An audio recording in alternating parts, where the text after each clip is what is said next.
Assalamualaikum warahmatullahi wabarakatuh. Wilujeng santen pamirsa, patepang deui sareng abdi Kartika Nur Aini di Warta TV. Pamirsa, sadaya dunya nuju digemparkeun ku ayana virus Covid. Virus anu tos numbangkeun mangjeta-jeta nyawa. Pandemi ieu oge tos ngarugikeun bangsa Indonesia. Kusabab pandemi eta, bangsa Indonesia ekonomina jadi nurun.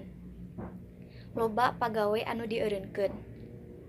Kusabab kitu, loba jelema-jelema anu muka usaha seperti masker kain jeung sabun jang ngumbah-leungeun anu alami.